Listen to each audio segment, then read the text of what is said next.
Mado. balaa ñuy ñëwaat ci beneen pause musicale fan yi gis nga tàngal yi xale yi xewal. ah ouais. gis naa mi ngi def tour ci internet bi donc bu ma juumulee sax xaw ma ndax jéemuñu ko sax retiré ci li nga xamante ne moom moo di marché bi parce que ça fait un choc bi ko nit yi gisee donc je pense que il faut que ñu yee xale yi surtout les parents ñoom ñi nga xamante ne d'habitude dañuy jox ay petite monnaie aux enfants pour ci buntu école yi ñuy jënd li nga xamante ne moom moo di ay lekk ak yooyu donc je pense qu'ils doivent être plus vigilants mais surtout les directeurs d'école voilà yi nga xamante ne ñoom. Et on vous épargne le son. En tout cas donc c'est direct. Oui, il y a un son, Chiara. Donc, non, surtout on les directeurs d'école. Parce que ce sont des enfants qui expliquent un peu ce qu'ils voient. Et les enfants, voilà. Ils ne font que répéter. Oui, j'avais vu ça. Voilà. Donc, c'est un peu compliqué. Mais comme on dit, un peu de vigilance. Et puis, de féliciter Bobar, les gens qui ont dit Internet, comme nous, comme Mamadou Ndiaye dit. Parce que vraiment, c'est vrai que parfois, c'est les côtés négatifs. Mais li taxna ba nga xamantene état bi aussi jël nañ ci li nga xamantene mom modi ay dogal retirer vente li nga xamantene mom modi c'est xétu tangali mais je pense que amna li nga wax amna solo trop internet def na ci liggéey bi am solo ndax gars yi dañ ko jël partager ko yooyu mais je pense que dañu war a mën a def un travail en amont parce que lii dafa nekk loo xamante ne lu doy waar la ci jamono ji ñu nekk nii il faut que jaar douane tàngali il faut que suñu autorité yi commencé bu baax di am di gën a renforcer seen vigilance quoi effectivement ndax tey jaar na ay douane dugg si ku ne xam nañu ñi ay gadgets yi nga xamante ni forme communication wala forme li ñuy balancer léegi ci ñëpp y a tout un lobby derrière boo xamante ni dañuy nekk ci ginnaaw di jéem a xool tous les voies et moyens surtout ñun ñi nga xamante ne ñu nekk ay réew yu amul doole noonu trop donc gis nga situation mi ñuy toll àddina moo jaxasoo il faut nga am ay dirigeants yoo xam ne ferme am rigueur am vigilance bi war ndaxte pour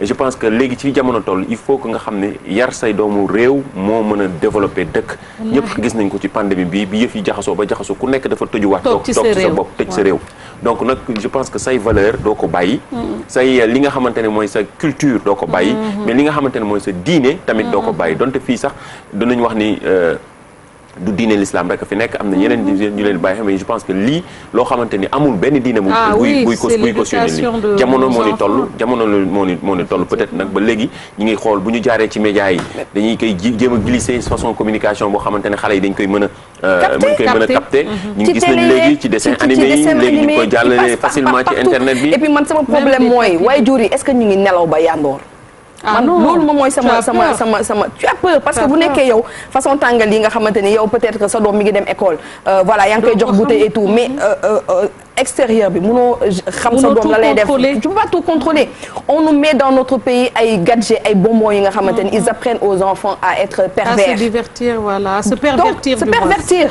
parce que tàngal yi il a fallu que réseaux sociaux yi génne ko def ci benn vidéo bu ndaw kooku di expliquer naan xale bi lan ngay gis voilà pour que la direction pour le ministère du commerce et des PME la direction du commerce extérieur génne benn circulaire nee nag il m'est revenu que des bonbons promouvant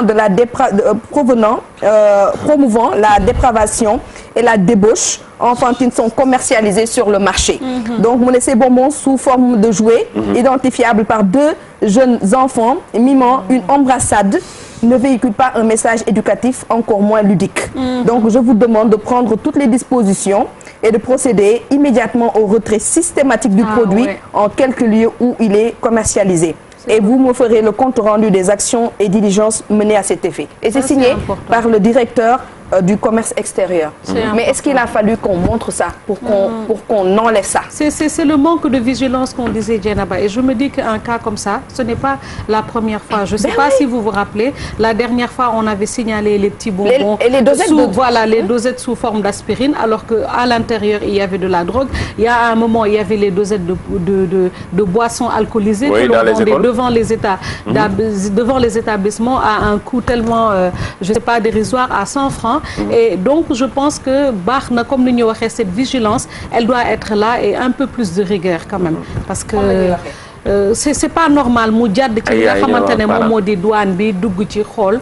et je sais que même les Sénégalais qui commercialisent cela et même les Sénégalais qui commercialisent cela c'est-à-dire que tey ñu jëlee ko. fu ñu ko mënta jëlee day jaay rek moom du calculer. waaw mais justement c'est pas normal. sa conscience la war a mën a may. mais sa conscience la mën a may tamit. nit xaalis rek moom laa lay wax bis nga lu xaalis jiital wala lu xaalis lal bu fekkee ne doo réfléchir tuuti rek di nga dem ak li nga xamante ne moom moo di sa sago da ngay dem rek pour koom-koom bi nga xamante ne moom nga ci naka enregistré et parfois aussi je suis désolée de le dire ce sont pas trop des illettrés ñi am wërsëgu dem jëndi bagage yi ñoom dañuy gis ni lii ñëw na xaalis mun na ci am ñu dem jël peut-être ni nit ki toogee conscient xalaat ni que lii c'est des embrassades moom gisul loolu. gadget rek la gis léegi li ci leneen li am solo oui non mooy ne li ma doon wax rek pauvreté bi ñuy wax ni ñii dañ naan ñii amuñu seen loxo jotul seen ginnaaw noonu nañu yombal affaire yi bu ñu dugg see ci réew yi ñu koy jaayee nu mu gën a yomb wax naa la ay juróomi dërëm fukki dërëm 100 francs loo xamante ni xale bi mën na ci am accès dem ko ñu ñaan xaalis sax nga dem ñu jox la nga dem jëndilo pare ñëw di ko expliquer te xale li mu gis lay wax boo xool boo dégloo image yi nga xam ne am na ci vidéo bi da nga dafay nekk loo xamante ne ça choque quoi ça choque voilà. En tout cas Kéra on va revenir tout de suite donc par rapport à ça que tu nous donnes un peu ton point de vue par rapport à ça mais avant loolu ñu xool benn élément bi nga xamante ne waa rédaction bi defoon nañu ko ak Fatou Bintou Konté. yu ñaata lay jaar ñaata ngeen jëndee tàngal bi. fukki dërëm ci boutique bi benn fukki dërëm. mu di sujet boo xam ne duñ koy faral di wax ci kër yi lii di sexualité jamono ji nag ña ngay nemmeeku ña ngi koy faral di représenté ci li nga xam ne moo di ay foykaay wala sax ay dessin animé ci télévision bile xale yi di ci teg seen gët. waaw mën nañ jàpp ne que maanaam dañuy bëgg ci ñi def loolu dañuy attirer dañuy bëgg ñu wax ci wala ñu ci sexualité xam ne ñu koy wax ci olof en tout cas ci diggante góor ak jigéen ni ñuy seen diggante ni muy demee bëgg nañu forcément xale yi wax ci wala wane ci seen gis ci seen bopp. malheureusement nag bu ñu dégloo pédopsychiatre bi lay mi ñi xamal ni xale lañ ko xamee mooy day faral di imité ba tax na bu gisee yooyu day bëgg di ko def ci wàllu expérience. li muy wane rek mooy ni que xale bi dafay toppandoo wante xale bi suy xalaat fóonante xalaatu ko fi ko mag bi di xalaatee parce que foofu moom day imité rek. ñoom vidéo ak image yooyu nag dina am nag li nga xam ne moom moo di njeexital ci développement psychologique xale bi lee ci mim jamono buñ ko moyuwul. loolu nag moo doy waar ndaxte su fekkee ne que xale bi dañ ko bëgg a teg loo xam ne que àndul ak ay atam su fekkee dafa bëgg a dund loo xam ne que tolluwu ci daf koy gaañ. ba tax ni nag dafa jot lii nga xam ne moom moo jëm ci éducation sexuelle yu xale yi les parents yi jug ci balaa ñu am mbetteel. su fekkee ne que jeu yi dafa ñëw parent bi gis ko ci ñoom mën na nekk occasion pour ñu wax ci lu jëm ci diggante góor ak jigéen ak di cëri góor ak cëri jigéen. parents yi occasion la ñoom aussi ñu jouer seen partition maanaam dañu bàyyi li nga xam ne mën na yàqu dañu bàyyi xool ba mu yàqu dañ ciy def seen wàll ba mu defaru. dañoo seetlu lu ci ëpp jamono ji ñu toll ay image wala ay vidéo yoo xam ni ñu ngi koy jagleel xale yi di ci wax lu jëm ci wàllum sexualité jot na nag parents yi vigilant ci li nga xam ne moom moo di seen éducation sexuelle njaboot.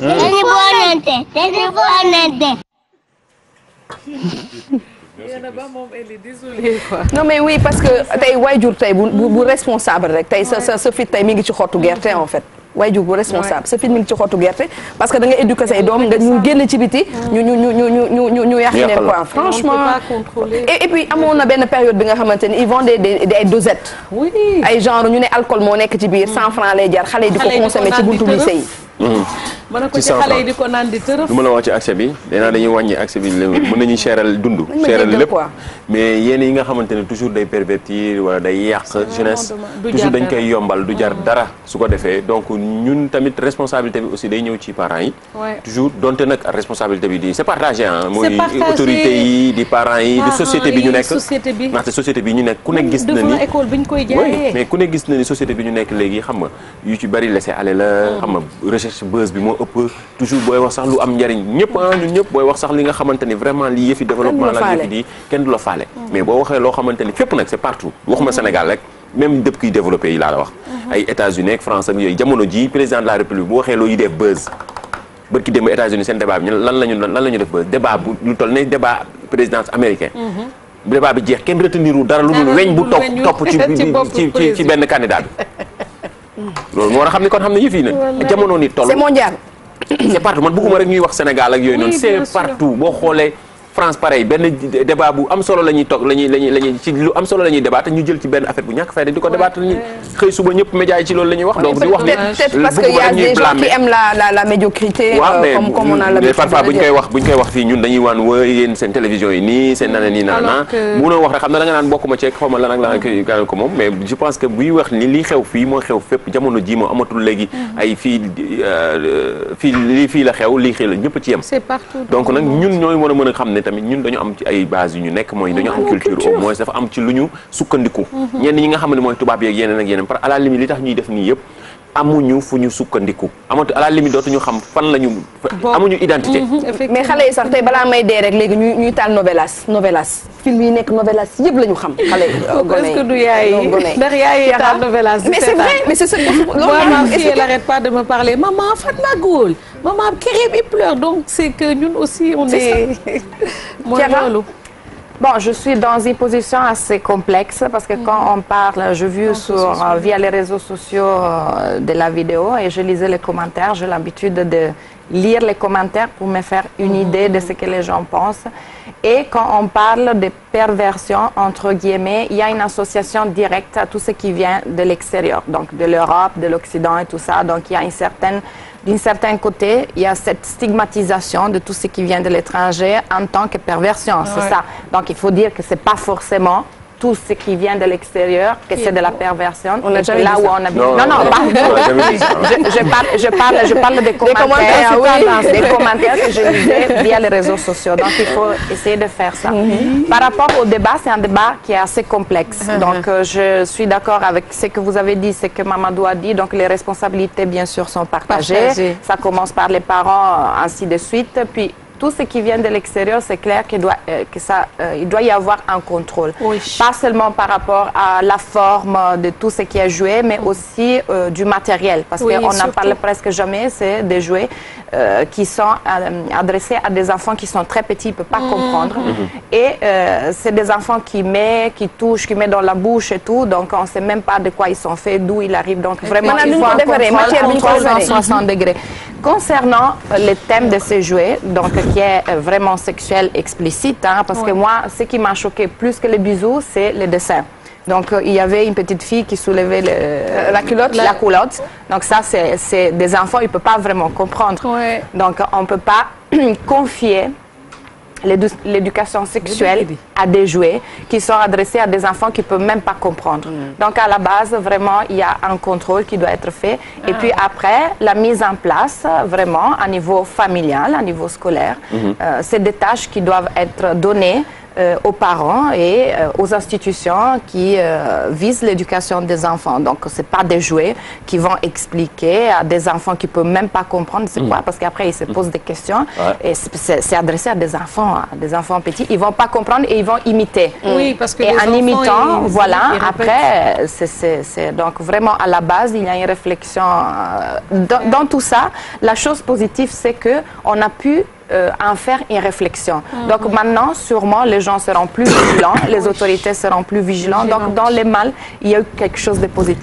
Oui, mais à condition que nous réagir, parce que xam nga fi moom dañuy am effet de poussière rek. Voilà, nga xamante ne dañuy jël benn information joxe ko rek mu def benn effet boom rek et puis il y a pas de suivi derrière. Et j'espère qu'ils vont suivre avant l'ouverture des classes qui est prévue donc le 12 novembre où nos enfants vont sortir, vont aller à l'école.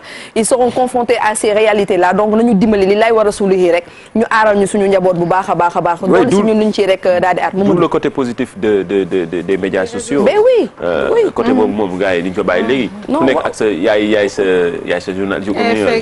wax ko même dessin animé yi sax yenn chaîne yi nga xamante ñu ngi ko fiy dugal dessin animé yu daal di am ay xeet yu bëri yu ñuy rek daal di voilà. On va faire une petite pause musicale histoire de boire de l'eau. Oui. Mais ñun la rek ah. mooy comme que duñu toog rek léegi nekk di ñoo xamante ne dañuy nekk société boo xam day recevoir. C'est ça.